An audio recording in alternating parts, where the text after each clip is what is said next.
Welcome to the 3 Championship Drive podcast, hosted by me, Lance Caporossi.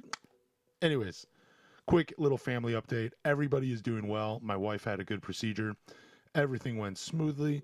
She got answers to some questions she had. Everything is good. I appreciate everybody reaching out with the positivity. That means a lot. Thank you guys so much. My son, he's doing real well. Turns out he did not have what we thought he had. And everything's good, though. He's over it. He was just sick. That's it. We had what I'm not really, as a parent, more as a father, I'm really not that concerned when he gets sick. I mean, kids bounce back all the time. When my wife's around, my son is like, Mom, you got to hold me. But when I'm around, he's like, let's play Spider-Man Hulk. And we're just going to do that. Even if he's sick, it's like you can't tell. If it's just me and him, you cannot tell that he's sick. But if it's with me and my wife, yeah, you better look out. You're going to have one clingy kid that's going to want to be all over his mom for the day. And yeah, there's really nothing I can do except for let them do their thing. Anyways, let's get into this. Let's talk some Pistons basketball. Oh, actually, real quick, I did see Spider-Man Brand New Day. Love the movie.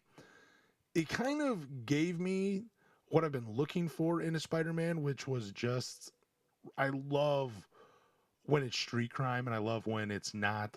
I do love the multiverse. I think it's great.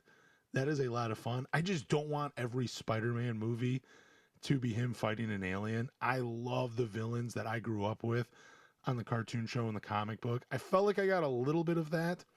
I wish I got to see more of the villains. I do like what they did with the main villain in the movie. Hint, hint. It was pretty spectacular overall. The movie theater was great, except for someone brought a baby with them. And in the baby was honestly pretty great during the movie. I wouldn't have been able to tell there was a baby until the last 20 minutes of the movie. It blew my mind. That baby was so calm, except for the last 20 minutes when it started to coo and kind of fuss a little. But other than that, I mean, it was great. Like, really didn't distract me. I told myself if the baby fusses a little bit more and it's loud enough, I'm going to yell, the baby can wait to see this movie. I was going to yell that because I thought it was funny. But the baby, maybe we were connecting telepathically or something because it knew. Maybe it didn't want to be embarrassed by me. So it stopped cooing, stopped fussing, and just enjoyed the rest of the movie. Doubt that little boy, that little girl remembers anything from the night. But I don't know. I told my wife about it, and her instant reaction was like, they didn't kick. They just let parents come in with a baby. And yeah, it's a good point. Like, I mean, I personally would not bring my youngest to the movies right now. He's just not ready for it. I don't want to disturb anybody else going to the movies. It is an expensive night out, even if you're just going by yourself. Like, I think I spent almost $40 for a ticket, a drink, some popcorn, and a little bit of candy.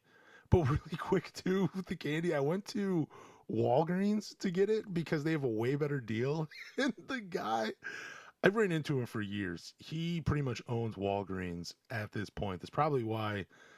No, not going to get into that. Anyways, he's been working there for a long time. We've ran into each other a lot. He's a nice guy. I enjoy talking with him. I don't even know his name. He doesn't know my name. We don't know nothing about each other other than I shop at Walgreens from time to time because it's right down the street from the barber shop that I own. So I put the candy up on there and he's like, oh, I was just at the movies earlier this week myself. And I was like, oh, that's cool. And he's like, yeah, you want to know what I saw? And I said, sure, why not? What did you see? He's like, Toy Story 5, and I was the only one in there. I hope you enjoy your movie. And he did not break eye contact with me the entire time. Even though he knew that I was taking that candy to the movie theater, he didn't put any stickers on it, which was hilarious to me because they normally put the little stickers on there. At least that's what I've noticed. Like, they will put like a purple, yellow, green, usually neon color sticker on it. And I think that's to alert the movie theaters that, hey, this candy was bought at Walgreens. That's what I'm guessing. But overall, loved the Spider-Man movie. If I'm giving it, let's do out of 5, the best 5 alive. Chauncey's a 1, Rip's a 2, Tayshaun's a 3, Rasheed's a 4, Ben Wallace is a 5 out of 5. I'd give it a I'd give it a Rasheed Wallace I'd give it a Rasheed Wallace, so a 4 out of 5. I loved the Punisher. I kind of hated what they did to the Hulk because it seemed like he was happy as Professor Hulk, and then they just completely break his psyche. And that kind of sucks for the Hulk and Bruce Banner. Like, can't he just live peacefully? He's been fighting himself for so many years. Can't say enough about the Punisher. I thought he was hilarious. It gave me, like, there was some, I love his character, but I laughed a little too at his character. It was, even though he's like a broken human, and I shouldn't be laughing at him, but I did. Overall, just a great movie. The fight with the Hulk and Spider-Man was great. I told my son about it. He was so excited. That's all we did on our day off. It was great. Overall great. But let's get into the Pistons. Daniss Jenkins.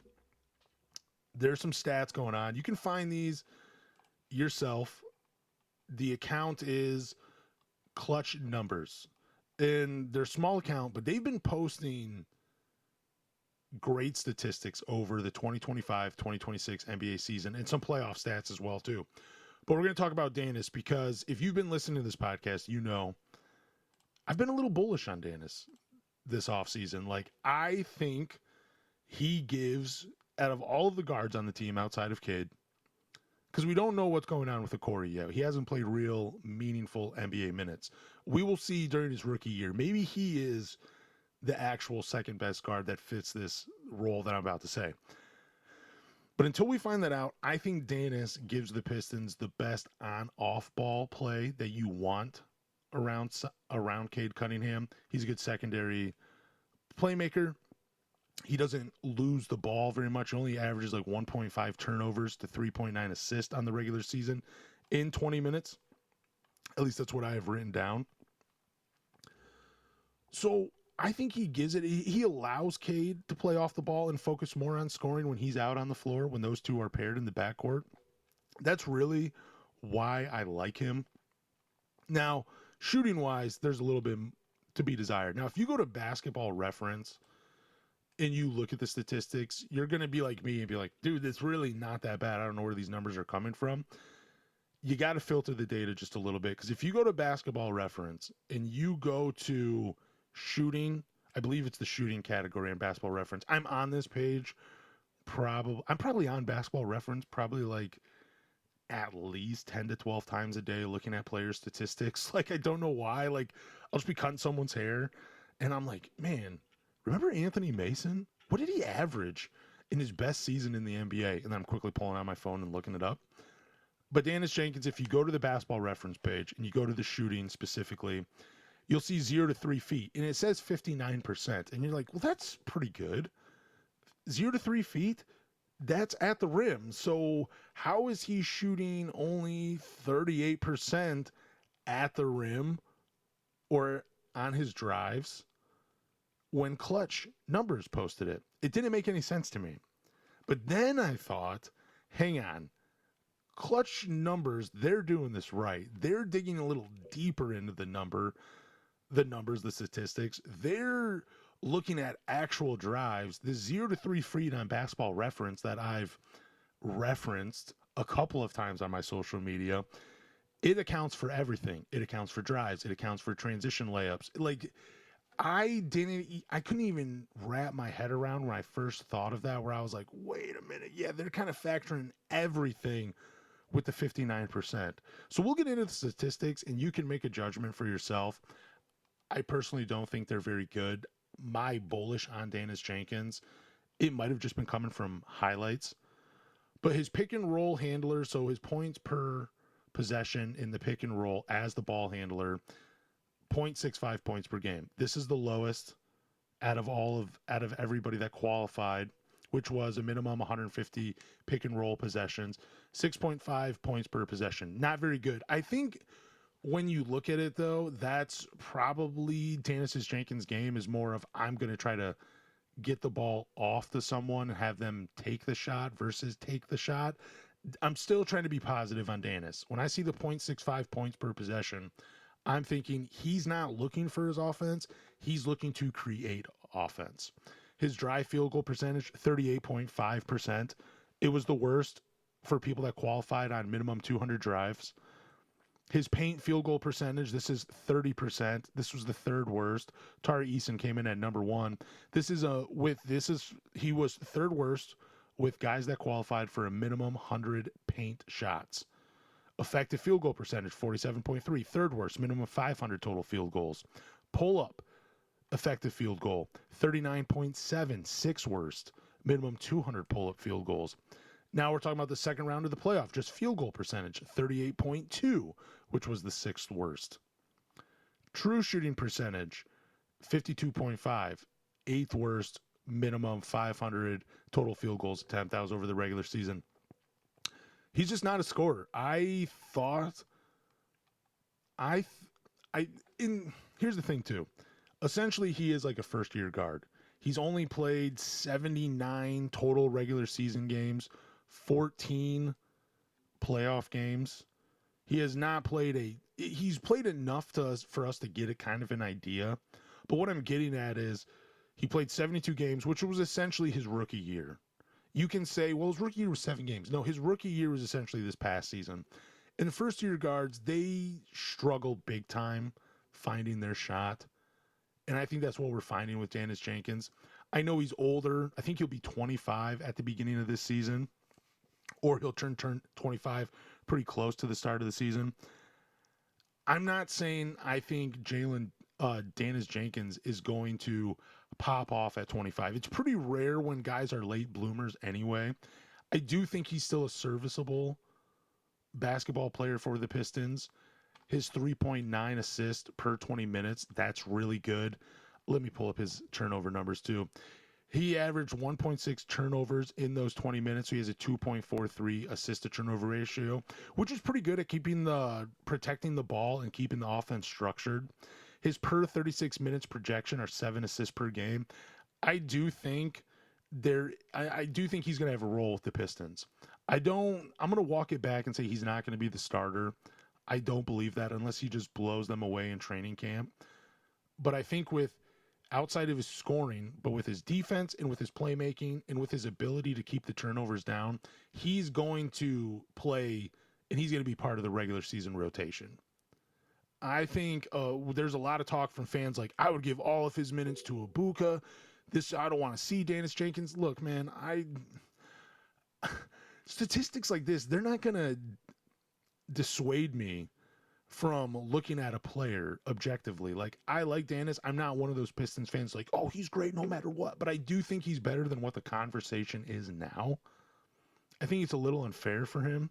I mean, he only played 20 minutes. He didn't have a large role. He filled in for Cade nicely. Let's talk about that. He filled in for when Cade was healthy. I mean, when Cade was injured and the Pistons were still rolling. He did an admirable job. Let's remember that of Daniss Jenkins. Let's not suddenly look at statistics in the offseason and say, wow, what a crappy player. He's not very good. Why are the Pistons even playing a 60-win team? They have this guy on the roster. I like him keeping the turnovers low. I like that he looks to create for others. That's a solid backup guard, in my opinion.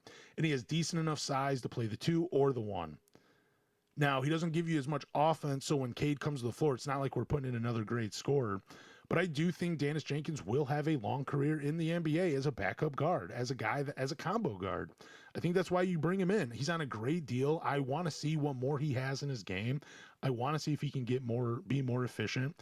You can also look at the Basketball Reference, and I'll pull this up real quick, because I believe his three-point percentage is at like 30-something%. I want to say 39%, but I could be wrong about that. But what I'm getting at with the three-point numbers is he was a little inconsistent as well. I know I'm bringing up a lot, and I'm kind of rambling all over the place, but like, hey, let me just pull this up. Okay, 37% from 3 on 3 attempts per game. So not crazy, terrible volume, but if you go a little deeper and you go to the game logs, you will see a little bit of a different story.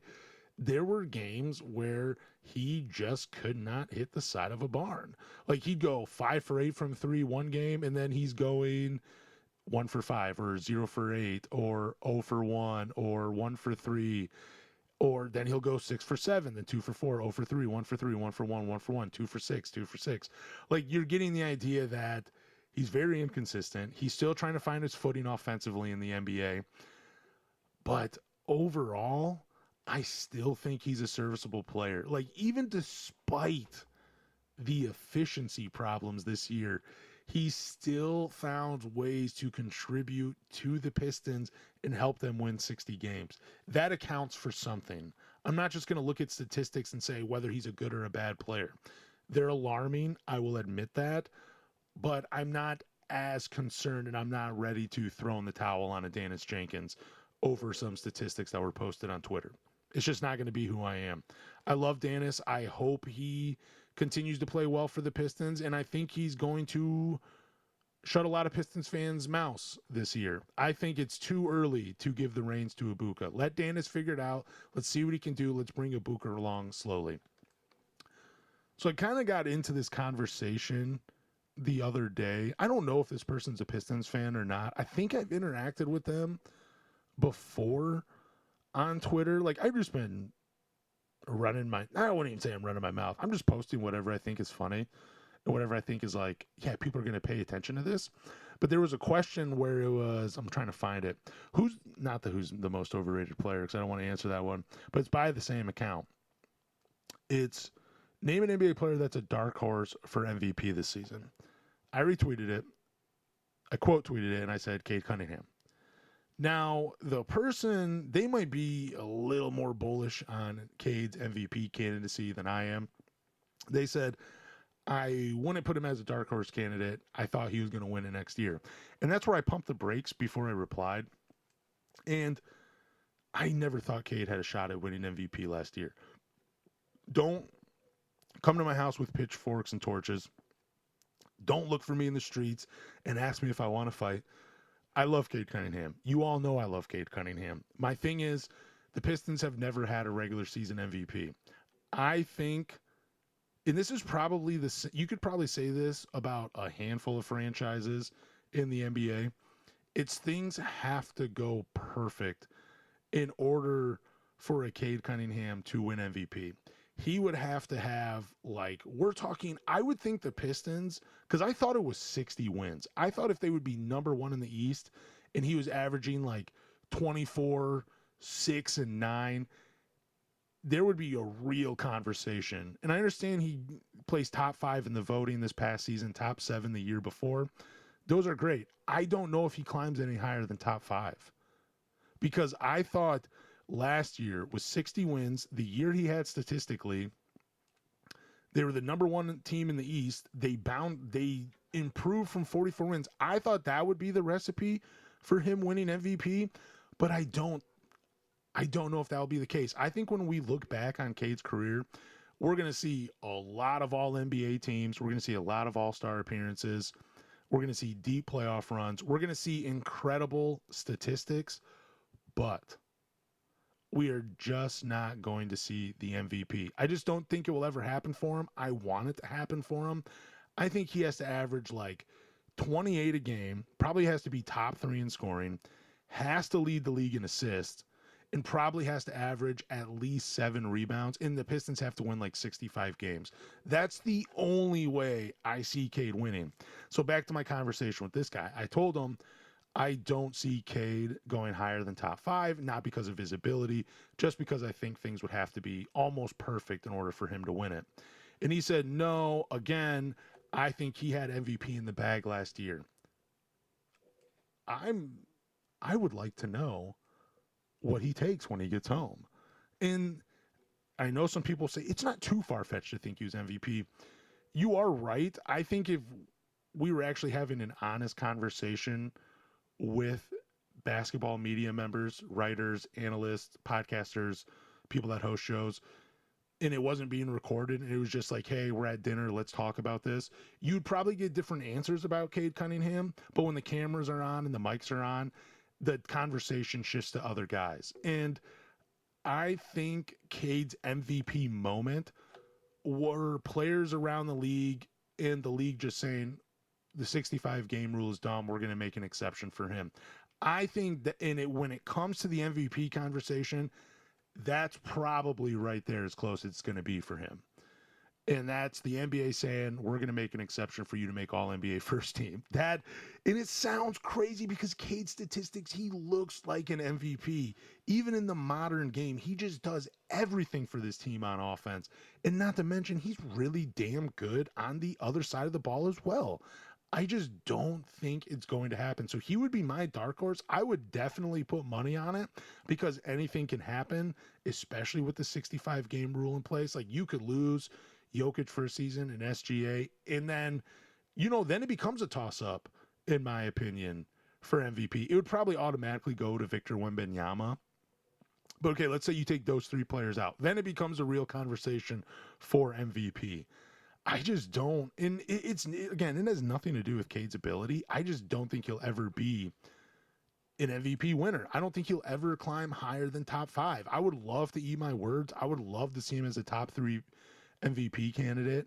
But I mean, if Grant Hill really wasn't getting the consideration when he was in Detroit and he was the heir to Michael Jordan, then I don't know if anybody will ever win it in Detroit.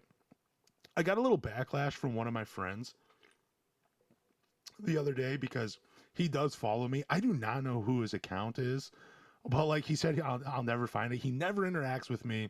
He might drop a like from time to time, but he saw that I made a graphic of the 5 best Pistons at their position, and he absolutely lost his mind. He was like, dude, there's no way you actually believe those are the 5 best Pistons at their position. Now, 4 of them are not controversial. I have Isaiah Thomas at point guard. I have Joe Dumars at shooting guard. I have Grant Hill at small forward, and I have Ben Wallace at the center position. Those are my not controversial 4 picks. I think those are, when you talk about skill and resume, those 4 belong on the list of best at their position. Now, when it comes to the power forward position, it's a little different. I didn't really look at resumes because really, if you look at the resumes of the power forwards, nothing really, I guess, stands out from the names I was looking at. I went with Blake Griffin, and the reason I went with Blake Griffin is I truly believe he is the most talented player to play the 4 position in Pistons history. I know a lot of fans would pick Rasheed Wallace. I love Rasheed.